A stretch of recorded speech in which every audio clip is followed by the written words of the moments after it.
Hello friends, അങ്ങനെ episode start ചെയ്യുന്ന ടൈമിൽ ന്യൂസിൽ ഈ ഒരു മിഷന് പോകുന്നതിന് മുന്നേ ഈവിനെ ഇൻ്റർവ്യൂ ചെയ്തിരുന്നു കേട്ടോ. ഇപ്പം എന്താ ഫീൽ ചെയ്യുന്നതെന്ന് ചോദിക്കുമ്പോൾ ഇവളാണെങ്കിൽ കുറച്ച് നെർവസ് ആണെന്ന് പറയുന്നതും എത്ര പ്രാവശ്യം മുന്നേ സ്പേസിലേക്ക് പോയിട്ടുണ്ടെന്ന് ചോദിക്കുമ്പോൾ ഇതുകൂടി കൂട്ടിയിട്ട് ഇനി പോകാൻ പോകുന്നത് മൂന്നാമത്തെ പ്രാവശ്യമാണ്. പക്ഷേ കമാൻഡറായിട്ട് ഫസ്റ്റ് ആയിട്ടാണെന്ന് പറയുന്ന ഇവളോട് കല്യാണം കഴിച്ചതാണോ എന്നൊക്കെ ഇവർ ചോദിക്കുന്നതും അല്ല എന്നൊക്കെ പറയുന്നുണ്ട് കേട്ടോ. അങ്ങനെ കൂടുതൽ ഇൻഫർമേഷൻസ് അറിയാമെന്നൊക്കെ പറയുന്ന ടൈമിൽ ഈ ന്യൂസ് കണ്ടുകൊണ്ടിരിക്കുന്ന ഗോങ് യോങ്ങിൻ്റെ അമ്മമാരാണെങ്കിൽ ചാനൽ ഓഫ് ചെയ്യുന്നതും എന്നിട്ട് ഗോങ് യോങ്ങിൻ്റെ ഫ്രണ്ട് ഇവരുടെ കടയിൽ ഒരു മെഷീൻ റെഡിയാക്കാൻ വന്നിട്ടുണ്ടായിരിക്കും.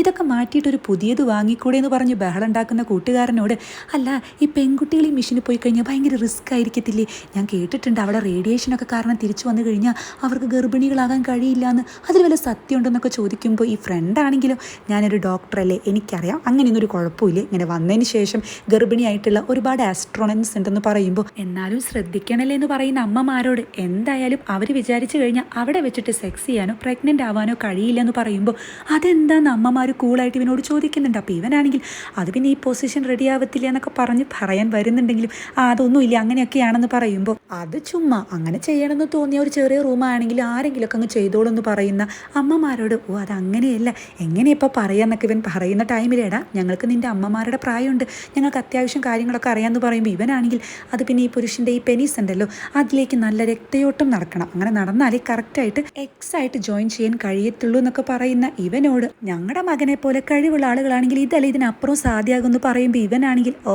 പറഞ്ഞാലും മനസ്സിലാവില്ല എന്നവിടെ പറയുന്നുണ്ട് കേട്ടോ. ഇതേ ടൈമിൽ സ്പേസ് സ്റ്റേഷനിൽ ഗോങ് യോങ് ആണെങ്കിൽ എല്ലാ പരിപാടിയും കഴിഞ്ഞിട്ട് ഈ ടെസ്റ്റ് സബ്ജക്റ്റിനെ ഈ ഇൻക്യുബേറ്ററിലേക്ക് വെക്കുന്നുണ്ട് കേട്ടോ. ഇനി അത് മുറുവലിയായിട്ട് മാറണമല്ലോ, നീ എത്രയും പെട്ടെന്നൊരു ബേബി ആകും, നിന്റെ അമ്മ നിനക്ക് വേണ്ടി വെയിറ്റ് ചെയ്തിരിക്കുകയാണെന്ന് പറയുന്ന ഗോങ് യോങ്ങിനെ നോക്കിയിട്ട് മിനാലിയും അതുപോലെ സാൻഡിയും ഒക്കെ അവിടെ നിൽക്കുന്നുണ്ടായിരിക്കും. ഇവർക്കും നല്ല ഹാപ്പി ആയിരിക്കും. അപ്പോൾ ഗോങ് യോങ് ആണെങ്കിൽ ഈ ഒരു കുട്ടി വലുതായി കഴിഞ്ഞാൽ നീ ആയിരിക്കും ആൻറ്റി, നീ ആയിരിക്കും അങ്കിൾ എന്നൊക്കെ പറഞ്ഞ് സാൻഡിയെ നോക്കിയിട്ട് താൻ ബ്രദർ ആയാൽ മതി എന്ന് പറയുമ്പോൾ സാൻഡി കുറച്ച് ഇമോഷണൽ ആകുന്നുണ്ട്. അപ്പോൾ സെങ്ജുൻ ആണെങ്കിൽ നേരത്തെ ഇവ നിന്നെ അന്വേഷിച്ചു വന്നിരുന്നു, നീ പെട്ടെന്ന് തന്നെ അങ്ങോട്ട് ചെല്ലുമെന്ന് പറഞ്ഞിട്ടാണ് ഇവനെ അവിടെ നിന്നും പറഞ്ഞയക്കുന്നത്. എന്നാൽ ഇവൻ പോയതിന് ശേഷം മിനാലിയാണെങ്കിൽ കങ്സ് ചെയ്തൊരു തെറ്റ് അതിപ്പോൾ നടന്നതേ ഉള്ളൂ, എന്നിട്ടല്ലേ നമ്മളിതിന് കൂട്ടുനിന്നത്, ഇതൊന്നും ശരിയായിരുന്നില്ലാലേ എന്ന് അവിടെ ചോദിക്കുമ്പോൾ ഒരാവേശത്തിന് പണത്തിന് വേണ്ടിയിട്ട് ഇവരങ്ങ് കയറി ഓക്കെ പറഞ്ഞതാണല്ലോ, അതുകൊണ്ട് തന്നെ 3 പേർക്കും ചെറിയ രീതിയിൽ കുറ്റബോധമൊക്കെ തോന്നുന്നുണ്ട്. അപ്പോൾ സാൻഡി ആണെങ്കിൽ അല്ല നമുക്ക് ഈ ലോട്ടറി ടിക്കറ്റ് അങ്ങ് തിരിച്ചു കൊടുത്താലോ എന്ന് പറയുമ്പോൾ സെങ്ജുൻ ആണെങ്കിൽ താൻ എന്തായി പറയുന്നത്, ഈ ഒരു പണം എന്ന് പറയേണ്ട കങ്സുവിന് ഒന്നുമല്ല, അവൻ പണത്തിൽ കിടന്ന് ആറാടുന്ന ആളാണെന്ന് പറയുമ്പോൾ അല്ല താനൊന്ന് ആലോചിച്ച് നോക്ക്, ഇത് നമ്മൾ എടുത്തു കഴിഞ്ഞാൽ നമുക്ക് ഈ റെസ്റ്റ് ഓഫ് ലൈഫിൽ ഒരു സമാധാനം ഉണ്ടാകും, ഇതിൻ്റെ ഒരു ഭാരം താങ്ങി നടക്കേണ്ടി വരും, നിങ്ങൾക്ക് ഒരു നാണക്കേടൊക്കെ തോന്നുന്നില്ലെന്ന് ചോദിക്കുമ്പോൾ മിനാലിയാണെങ്കിൽ നാണക്കേടല്ല എന്നാൽ എന്തോ ഒന്ന് ഫീൽ ചെയ്യുന്നുണ്ടെന്ന് പറയുമ്പോൾ സാൻഡി ആണെങ്കിൽ അതാ ഞാൻ പറഞ്ഞത് നമുക്കിത് തിരിച്ചു കൊടുക്കാം, നമ്മുടെ ഈ ജോലി നമ്മുടെ ഈ ഡിഗ്നിറ്റി അതിനേക്കാൾ വലുതൊന്നും അല്ലല്ലോ ഈ പൈസ എന്ന് പറയുമ്പോൾ ഇവരാകെ കൺഫ്യൂസ്ഡ് അടിക്കുന്നുണ്ട്. അങ്ങനെ കഴിഞ്ഞ എപ്പിസോഡിൻ്റെ ലാസ്റ്റ് കാണിച്ച സീനാണ്. ഈ പരിപാടിയൊക്കെ കഴിഞ്ഞിട്ടാണ് ഗോങ് യോങ് ഈവിൻ്റെ അടുത്തേക്ക് വരുന്നത്. അപ്പോൾ ഈവാണെങ്കിൽ ഈ മൈസ് ഇങ്ങനെ മെയ്റ്റ് ചെയ്യുന്നത് കാണിച്ചു കൊടുക്കുന്നുണ്ട് കേട്ടോ. എന്നാൽ ഈ ഫീമെയിൽ മൗസ് ആണെങ്കിൽ ഈ മെയിൽ വരുന്ന ടൈമിൽ ഓടി മാറുന്നതാണ് ഇവർ കാണുന്നത്. ഇതെന്താ ഈ ഫീമെയിൽ മൈസ് ഇങ്ങനെ അടുക്കാത്തെന്ന് ചോദിക്കുന്നതും ഇവളാണെങ്കിൽ ഗോങ് യോങ്ങിനെ നോക്കുന്ന ടൈമിൽ ഇവർ രണ്ടുപേരും ഇങ്ങനെ ക്ലോസ് ആയി നിൽക്കുകയാണ്. കൺട്രോൾ റൂമിലുള്ള പാർക്ക് ഇതൊക്കെ കാണുന്നുണ്ട്, ആൾക്ക് അത്രയ്ക്ക് അങ്ങ് ദഹിക്കുന്നില്ല, അവിടെ മറ്റാരും ഉണ്ടായിരിക്കില്ല. പിന്നീട് ഇവരിങ്ങനെ ഓരോന്നും ടെസ്റ്റ് സാമ്പിൾസ് ഒക്കെ എടുത്തിട്ട് ചെക്ക് ചെയ്യുന്ന ടൈമിൽ ഇവൾ പറയുന്നുണ്ട് ഈ ഫീമെയിൽ മൗസിൻ്റെ ബോൺ ഡെൻസിറ്റി കുറയുന്നുണ്ട്, അതുപോലെ മസിൽസ് വീക്ക് ആവുന്നുണ്ട്, സോ ഇങ്ങനെ പ്രഗ്നൻ്റ് ആവുക എന്ന് പറഞ്ഞ റിസ്ക് ആണല്ലോ, അതുകൊണ്ട് ഇവർ മനഃപൂർവ്വം ഒഴിഞ്ഞു മാറുന്നതായിരിക്കും എന്നൊക്കെ പറയുമ്പോൾ ഇവനാണെങ്കിൽ ഹോർമോൺസ് ഒക്കെ ചെക്ക് ചെയ്യാൻ അവിടെ പറയുന്നുണ്ട്. ഇതൊക്കെ ചെക്ക് ചെയ്യുന്ന ടൈമിൽ ഇതൊക്കെ വളരെ കുറവാണെന്ന് മനസ്സിലാക്കുന്ന ഇവനോട് ഇവൻ അതിനുള്ള സൊല്യൂഷനൊക്കെ പറഞ്ഞു കൊടുക്കുമ്പോൾ താൻ കൊള്ളാലോ സൂപ്പർ ആണല്ലോ എന്നൊക്കെ പറയുന്ന ഇവളാണെങ്കിൽ താൻ ഒരു കാര്യം ചെയ്യും, ഇവിടുത്തെ കാര്യങ്ങൾ നോക്ക്, ഞാനെന്ന് പറയുമ്പോഴേക്കും ഇവൾ പെട്ടെന്നൊന്ന് സ്റ്റോപ്പ് ആകുന്നുണ്ട്. അപ്പോൾ ഗോങ് യോങ് ആണെങ്കിൽ എന്താ തനിക്കിപ്പോൾ എന്നെ കണ്ടിട്ട് ഒരു അസിസ്റ്റൻറ്റിനെ പോലെ തോന്നുന്നുണ്ടോ, ഞാൻ നല്ലൊരു അസിസ്റ്റൻ്റ് ആണോ എന്നൊക്കെ ചോദിക്കുമ്പോൾ ഇവളൊന്നും പറയുന്നില്ല കേട്ടോ. അപ്പോൾ ഇവനാണെങ്കിൽ 2 ദിവസത്തിൻ്റെ ഉള്ളിൽ ഞാൻ ഭൂമിയിലേക്ക് തിരിച്ചു പോകുമെന്ന് പറയുന്ന ടൈമിൽ ഇവൾ ആലോചിക്കുന്നത് 1 വർഷം മുന്നേ ഈ ഒരു മിഷന് വരുന്നുണ്ടെന്ന് പറയുന്ന ടൈമിൽ തന്നെ ചീഫ് ഇവളോട് ഇതുപോലെ ഒരു ടൂറിസ്റ്റ് വരുന്നുണ്ടെന്ന് അവിടെ പറയുന്നുണ്ട്. ആ ടൈമിൽ ഈവിന് ഭയങ്കര ദേഷ്യമാണ് തോന്നുന്നത്, കാരണം താൻ കമാൻഡറായിട്ട് പോകുന്ന ആദ്യത്തെ മിഷൻ, ഒരു കുന്തും അറിയാത്ത ഇതുപോലത്തെ സാധാരണ ഒരു മനുഷ്യൻ സ്പേസിലേക്ക് വന്ന് എന്തൊക്കെ ബുദ്ധിമുട്ടുണ്ടായിരിക്കും, A to Z വരെ പറഞ്ഞു കൊടുക്കേണ്ടി വരും, എന്തെങ്കിലും പ്രശ്നമായാൽ ഉണ്ടാക്കി കഴിഞ്ഞാൽ ഈ മിഷൻ തന്നെ പാളിപ്പോകും. അങ്ങനെ ഒരു ബാധ്യത ഏറ്റെടുക്കാൻ എനിക്ക് കഴിയത്തില്ല എന്ന് ഇവൾ ചീഫിനോട് പറയുന്നുണ്ട്. അതുപോലെ തന്നെ എത്ര പൈസ കൊടുത്തിട്ട് അയാൾ വരുന്നത്, പൈസ കണ്ടപ്പോൾ നിങ്ങൾ എല്ലാവരും വീണലെന്നൊക്കെ ചോദിക്കുമ്പോൾ ചീഫാണെങ്കിൽ എടാ നീ ഒന്ന് സമാധാനിക്കുക, അവന് നമുക്ക് ട്രെയിനിങ് ഒക്കെ കൊടുക്കുമല്ലോ, പിന്നെ എന്താ കുഴപ്പമെന്നൊക്കെ ചോദിക്കുന്നതും ഈ ഒരു സീൻ ആലോചിച്ചെടുക്കുന്ന ഈവാണെങ്കിൽ ശരിയാ ഞാൻ അന്ന് അത്രയ്ക്കും പറയാൻ പാടില്ലായിരുന്നു, എനിക്കിപ്പോൾ ആലോചിക്കുമ്പോൾ തെറ്റായി പോയി എന്നാണ് ഇവൾ മനസ്സിൽ വിചാരിക്കുന്നത്. എന്നാൽ ഇവളാണെങ്കിൽ ചിരിക്കുക മാത്രമേ ചെയ്യുന്നുള്ളൂ. അപ്പോൾ ഗോങ്യോങ്ങിന് കാര്യം മനസ്സിലാകുന്നില്ല. അങ്ങനെ ഇവർ രണ്ടുപേരും ഹാപ്പി ആയിട്ട് ഇങ്ങനെ നോക്കുന്ന ടൈമിൽ ഇതൊക്കെ കാണുന്ന പാർക്കിന് അത്രയ്ക്ക് അങ്ങ് സുഖിക്കുന്നില്ല. ഗോങ്യോങ് ആണെങ്കിലും ഇത് സക്സസ് ആയി എന്ന് പറയാൻ വേണ്ടിയിട്ട് ഡോക്ടർ മായ വിളിക്കുന്ന ടൈമിൽ ഫോൺ കാറിൽ വെച്ചിട്ട് ആൾ സൂയിസൈഡ് ചെയ്തിട്ടുണ്ടായിരിക്കുമല്ലോ. സോ ആളെന്നെ ഹോസ്പിറ്റലിൽ അഡ്മിറ്റ് ചെയ്യുന്നതും അങ്ങോട്ട് ചെയർമാനും ദോയിനൊക്കെ വരുന്നുണ്ട് കേട്ടോ. അപ്പോൾ അവരുടെ സെക്രട്ടറി ആണെങ്കിൽ ലാസ്റ്റ് ഫോണിലേക്ക് വിളിച്ചത് ഗോങ്യോങ് ആണ്, അതും ആക്സിഡന്റിന് ശേഷമാണെന്നൊക്കെ അവിടെ പറയുന്നുണ്ട്. നെക്സ്റ്റ് ഡേ ഓഫീസിലേക്ക് വരുന്ന പാർക്കാണെങ്കിൽ വലിയ മൂഡൊന്നും ഉണ്ടായിരിക്കില്ല, ഇവൻ്റെ കയ്യിൽ കുറച്ച് കോഫീസൊക്കെ ഉണ്ടായിരിക്കും. അങ്ങോട്ട് വരുന്ന ഡൊണാലി ആണെങ്കിൽ ചോദിക്കാതെ അതങ്ങ് എടുക്കുന്നതും എന്ത് പറ്റി നടന്നിട്ട് വരുന്നതെന്നൊക്കെ ചോദിക്കുമ്പോൾ ഓ ചുമ്മാ നടക്കാൻ തോന്നി എന്നൊക്കെ പാർക്ക് പറയുന്നതും പിന്നീട് അങ്ങോട്ട് രണ്ട് സ്റ്റാഫ് കൂടി വരുന്നുണ്ട്. അപ്പോൾ ഡൊണാലി ആണെങ്കിൽ ഓ ഇന്നലെ രാത്രിത്തെ ഒരു മിഷനും ഫെയിലിയർ ആയി എന്ന് പറയുമ്പോൾ എന്ത് മിഷൻ എന്ന് ചോദിക്കുന്ന ഈ സ്പെക്സുകാരനോട് ഡൊണാലി പറയുന്നുണ്ട് ആ മൈസ് സെക്സിയെ നോക്കിയില്ലേ അത് അട്ടർ ഫ്ലോപ്പായി എന്ന് പറയുന്നതും സ്പെക്സുകാരിയാണെങ്കിൽ പാർക്കിനോട് അല്ല ബോസേ നിങ്ങൾക്ക് ഇവിടുന്ന് പോകേണ്ട വല്ല ആവശ്യമുണ്ടോ, ഞങ്ങളുടെ കൂടെ തന്നെ നിന്നൂടെ, നമുക്ക് ഇനി അടുത്ത മിഷൻ കിട്ടുമല്ലോ എന്നൊക്കെ പറയുമ്പോൾ ഡൊണാലി ആണെങ്കിൽ അത് ശരിയാ നിങ്ങൾ പോവാന്ന് പറയുമ്പോൾ ഒരു സങ്കടം, നിങ്ങളുടെ അലറിക്കൊണ്ടുള്ള ചീത്തവിളിയൊക്കെ കേൾക്കാതെ ഒരു സുഖയിലെന്ന് പറയുമ്പോൾ ഈ സ്പെക്സുകാരനും ഇത് തന്നെയാണ് പറയുന്നത്. അപ്പോൾ ഇതൊക്കെ കേൾക്കുന്ന പാർക്കാണെങ്കിൽ നിങ്ങൾക്ക് ഇതെന്ത് പറ്റിയെന്നാണ് കേട്ടോ അവിടെ ചിരിച്ചുകൊണ്ട് ചോദിക്കുന്നത്. ഇവരൊക്കെ ഒരു ഗ്രൂപ്പിലുള്ളതായിരുന്നു എന്ന് തോന്നുന്നു. പിന്നീട് ചീഫ് ആണെങ്കിൽ സ്പെക്സുകാരൻ്റെ ഈ സിസ്റ്റത്തിൽ നോക്കുമ്പോൾ വ്യത്യസ്തമായിട്ട് എന്തോന്ന് കാണുന്നുണ്ട്. ഇതെന്താണെന്ന് ചോദിക്കുമ്പോൾ ഇവനാണെങ്കിൽ പറയുന്നുണ്ട് അതായത് സ്പേസിൽ തന്നെയുള്ള ഒരു ടാങ്ക് എന്തോ പൊട്ടിയിട്ട് അതിൻ്റെ ചെറിയ ചെറിയ അവശിഷ്ടങ്ങളുണ്ടല്ലോ അത് മൊത്തം ഇങ്ങനെ പാറി നടക്കുന്നുണ്ട്. അപ്പോൾ ഒരു കൊളീഷൻ ഉണ്ടാവുകയാണെങ്കിൽ അത് ഡേഞ്ചർ ആണെന്ന് പറയുമ്പോൾ ഇത് സ്പേസ് സ്റ്റേഷനിൽ നിന്ന് എത്ര അകലെയാണെന്നൊക്കെ ചീഫ് അവിടെ ചോദിക്കുന്നുണ്ട്. അപ്പം നിലവിൽ ഒരു കൊളീഷൻ നടക്കാൻ സാധ്യതയില്ല, അതായത് ഒരു കൂട്ടിയിടി, പക്ഷെ പറയാൻ പറ്റത്തില്ല ഓരോന്നും ഒരു 13 സെൻറ്റിമീറ്ററിനേക്കാൾ വലിപ്പമുള്ളതാണെന്നൊക്കെ പറയുമ്പോൾ ശരി അങ്ങനെയാണെങ്കിൽ ഈവിനെ ഉടനെ തന്നെ അറിയിക്കാൻ ചീഫ് അവിടെ പറയുന്നതും ഇവർ ഈവിനെ വിളിക്കുന്ന ടൈമിൽ മറ്റുള്ള ആളുകളൊക്കെ നന്നായി ഉറങ്ങിയിട്ടുണ്ടായിരിക്കും, അവരെ ബുദ്ധിമുട്ടിക്കേണ്ടെന്ന് പറഞ്ഞ് ഇവൾ തന്നെ പിന്നെ അത് സെറ്റ് ആക്കുന്നുണ്ട് കേട്ടോ. അതായത് ഈ ഓർബിറ്റൊക്കെ ചേഞ്ച് ആക്കുക, അങ്ങനെ കുറച്ച് പരിപാടികളൊക്കെയാണ് ഇവ ചെയ്യുന്നത്. അതിനുശേഷം ഇനി നീ നന്നായി റെസ്റ്റ് എടുത്തോളൂ എന്ന് ചീഫ് പറയുന്നുണ്ടെങ്കിലും ഇവളാണെങ്കിലും അവിടെ ഇരുന്നിട്ട് ഒരു ബുക്സ് എടുത്ത് വായിക്കുന്നതാണ് കേട്ടോ കാണിക്കുന്നത്. ഇതേ ടൈമിൽ ചീഫാണെങ്കിൽ ഈ സ്പെക്സുകാരനോട് സിസ്റ്റത്തിലേക്ക് തന്നെ നോക്കിയിരിക്കണം, ഒരു ചെറിയ പിഴവ് പറ്റിക്കഴിഞ്ഞാൽ എല്ലാം തകരാറിലാകും, ഈ ഒരു സിസ്റ്റത്തിന് 10 സെൻറ്റിമീറ്ററിന് മുകളിലുള്ള അവശിഷ്ടങ്ങളെ മാത്രമേ കണ്ടുപിടിക്കാൻ കഴിയൂ, അതിനും ചെറുതുള്ളത് വരികയാണെങ്കിൽ നമ്മൾ നന്നായി അലേർട്ടായിട്ട് ഇരിക്കണം എന്ന് പറയുന്ന ചീഫിനോട് എനിക്കറിയാം അങ്ങനെ ചെറുത് വരികയാണെങ്കിൽ അവർ തമ്മിൽ കൂട്ടിയിടിച്ചൊരു കൊളീഷൻ ഉണ്ടാവുകയാണെങ്കിൽ ഒരു ക്ലൗഡൊക്കെ രൂപപ്പെടാൻ സാധ്യതയുണ്ട്, അത് വലിയ പ്രശ്നമാകും, അതൊക്കെ അല്ലേന്ന് ഇയാൾ ചോദിക്കുന്ന ടൈമിൽ ചീഫാണെങ്കിലും അതൊക്കെ തന്നെയാണ്, അതുകൊണ്ട് താൻ നന്നായി ശ്രദ്ധിക്കണം എന്ന് പറയുന്നതും ഇവളാണെങ്കിൽ ഒന്ന് കണ്ണോടിച്ചിട്ട് പാർക്ക് വന്നിട്ടില്ലല്ലോ എന്നാണ് അവിടെ ചിന്തിക്കുന്നത് കേട്ടോ. ഇവനിത് എവിടെ പോയി എന്ന് പറയുമ്പോൾ ഈ സ്പെക്സുകാരനാണെങ്കിൽ ആര് എന്നവിടെ ചോദിക്കുന്നുണ്ട്.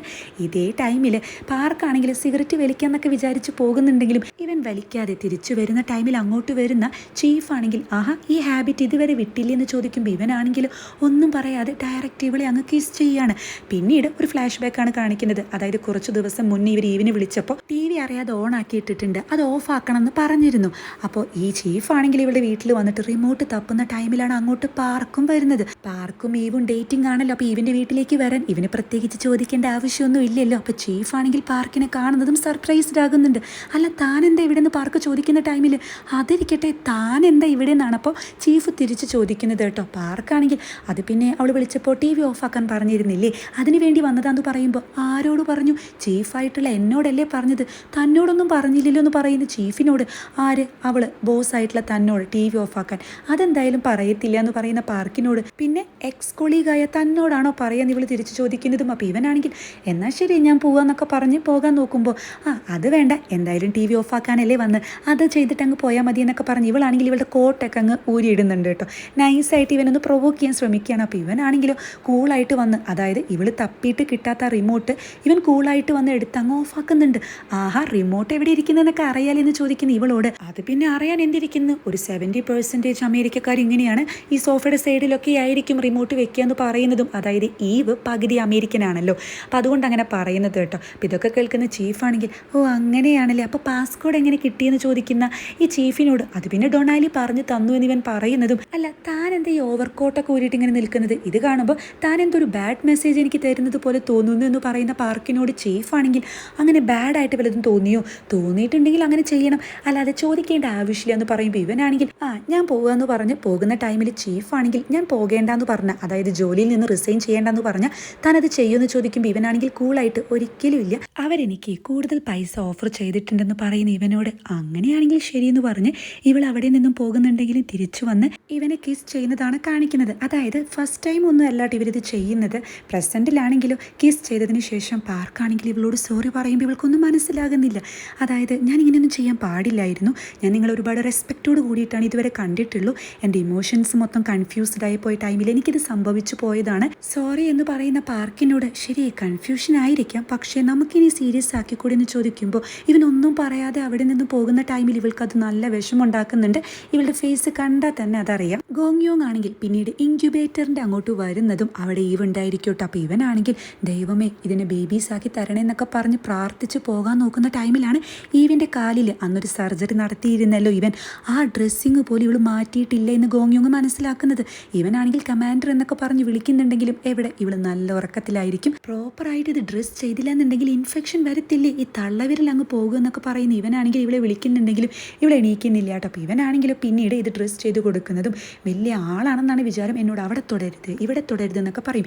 എന്നിട്ടും സ്വന്തമായിട്ട് കെയർ ചെയ്യാൻ ഒന്നും അറിയത്തില്ല എന്ന് പറയുന്ന ഇവനാണെങ്കിൽ ഡ്രസ്സ് ചെയ്തതിന് ശേഷം പിന്നീട് ഇവളെ നോക്കി ബെസ്റ്റ്, ഇക്കണക്കിന് ആരെങ്കിലും ഇവിടെ നിന്ന് എടുത്തുകൊണ്ടുപോയാൽ അതുപോലും അറിയത്തില്ല എന്ന് പറഞ്ഞ് ചിരിക്കുന്ന ഇവനാണെങ്കിൽ ആലോചിക്കുന്നത് മറ്റൊന്നായിരിക്കും. അതായത് നേരത്തെ ഈ ആലോചിക്കുന്ന ഒരു സീൻ കാണിച്ചിരുന്നല്ലോ, ഇവൾക്ക് ടൂറിസ്റ്റിനെ കൊണ്ടുപോകാൻ കഴിയത്തില്ല എന്ന് പറഞ്ഞ് ചീഫിനോട് ചൂടാകുന്ന ഒരു സീൻ. അന്ന് അവൾ ചീഫിനോട് സംസാരിച്ചതൊക്കെ തന്നെ അങ്ങോട്ട് വരുന്ന ഇവൻ കറക്റ്റായിട്ട് കേൾക്കുന്നുണ്ട്. ഇവളാണെങ്കിൽ അവന് കുളിക്കേണ്ടത് എങ്ങനെയെന്ന് അറിയില്ല, നടക്കേണ്ടത് അറിയില്ല, ടോയ്ലറ്റിൽ പോകാൻ പോലും അറിയത്തില്ല, ഞാൻ വേണ്ടി വരും അതൊക്കെ പറഞ്ഞു കൊടുക്കാൻ, എനിക്ക് അതിനൊന്നും ടൈമില്ല, ഇങ്ങനെ ഒരു ടൂറിസ്റ്റിനെ ബേബി സിറ്റ് ചെയ്യാനൊന്നും എനിക്ക് പറ്റത്തില്ല എന്ന് പറയുന്നതും നീ ഒന്ന് പതുക്കെ സംസാരിക്കുക, അയാൾ ഇപ്പം ഇങ്ങോട്ട് വരുന്ന ചീഫ് പറയുന്നുണ്ട് കേട്ടോ. ഇവൾ പുറത്തേക്ക് ഇറങ്ങുന്ന ടൈമിൽ ഇവൻ ആകെ എന്തോ മാതിരിയായിട്ട് അവിടെ നിന്ന് നൈസായിട്ട് എസ്കേപ്പ് അടിക്കാൻ നോക്കുന്നുണ്ടെങ്കിലും ചീഫാണെങ്കിൽ ഇത് കാണുന്നതും ആളെ വിളിക്കുന്നുണ്ട്. അപ്പം ഇത് കാണുന്ന ഈവിന് ചെറിയൊരു ചളുപ്പൊക്കെ തോന്നുന്നുണ്ട് കേട്ടോ. ഗോങ്യോങ് ആണെങ്കിലും ഈ ഒരു മിഷനിൽ ഞാനൊരു പ്രശ്നം ഉണ്ടാക്കത്തില്ല, അത് മാത്രമല്ല നിങ്ങൾക്ക് എൻ്റെ ബേബി സിറ്റിംഗ് ഒന്നും ചെയ്യേണ്ട ആവശ്യം ഉണ്ടാവില്ല എന്ന് പറയുമ്പോൾ ചീഫാണെങ്കിൽ പരിചയപ്പെടാൻ പറയുന്നുണ്ട്. ഇവനാണെങ്കിൽ ഹായ് എന്നൊക്കെ പറയുമ്പോൾ ഇവൾ മൈൻഡ് ചെയ്യാതെയാണ് അവിടെ നിന്നും പോകുന്നത്. ഇത് ആലോചിച്ചെടുക്കുന്ന ഗോങ്യോങ് ആണെങ്കിൽ ഒരു ട്രബിൾ ഉണ്ടാക്കില്ല എന്ന് പറഞ്ഞ് ഞാനിവിടെ പ്രശ്നങ്ങൾ മാത്രമേ ഉണ്ടാക്കിയിട്ടുള്ളൂ അല്ലേ, അതുപോലെ ബേബി സിറ്റിംഗ് ചെയ്യത്തില്ല എന്ന് പറഞ്ഞ് നീ ഇതുവരെ എന്നെ ഒരു ബേബിയെ പോലെ തന്നെയല്ലേ കെയർ ചെയ്തതെന്ന് പറഞ്ഞ് ഇവനാണെങ്കിൽ ഇവളുടെ അടുത്തേക്ക് ക്ലോസ് ആയിട്ട് വരുന്നതും തിരിച്ച് ഭൂമിയിലെത്തുന്ന ടൈമിൽ നമ്മൾ മറ്റുള്ള ആളുകളെ പോലെ സിനിമയ്ക്ക് പോകും, മീല് കഴിക്കാൻ പോകണം, നടക്കാൻ പോകണം എന്നൊക്കെ പറയുന്ന ഇവനാണെങ്കിൽ മറ്റുള്ള ആളുകളെ പോലെ തന്നെ ഡേറ്റിങ്ങിനും പോകണം, തിരിച്ചെത്തിക്കഴിഞ്ഞാൽ ഇതിനേക്കാൾ നന്നായി തന്നെ ഞാൻ നിന്നെ കെയർ ചെയ്യുന്നു പറയുന്നതും അതായത് ഗോങ്യോങ്ങിന് ഇവളോട് അത്രമാത്രം ഇഷ്ടപ്പോൾ തോന്നിക്കഴിഞ്ഞിട്ടുണ്ടായിരിക്കോട്ടെ. അതിനുശേഷം ഇവൻ ഒരു കാര്യം കൂടി പറയുന്നുണ്ട്, അതായത് വന്നു കഴിഞ്ഞാൽ എനിക്ക് എപ്പോഴൊക്കെ നിന്നെ കാണണമെന്ന് തോന്നുന്നു അപ്പോഴൊക്കെ ഒരു ക്യാബ് വിളിച്ചെത്താൻ പറ്റുന്ന ദൂരത്തിൽ നിന്നെ ഞാൻ വിടത്തുള്ളൂ എന്ന്. ഇതേ ടൈമിൽ മിനാലിയും സെങ്ജുനും സാൻറ്റിയും ഒക്കെ കങ്സുവിൻ്റെ റൂമിൻ്റെ തൊട്ട് ഫ്രണ്ടിലുണ്ടായിരിക്കും. അതായത് ഈ ലോട്ടറി ടിക്കറ്റ് തിരിച്ചു കൊടുക്കാനാണ് ഇവരിങ്ങനെ പ്ലാൻ ചെയ്യുന്നത് കേട്ടോ. സംഭവം 3 പേരും ശുദ്ധന്മാരൊക്കെ തന്നെയാണ്.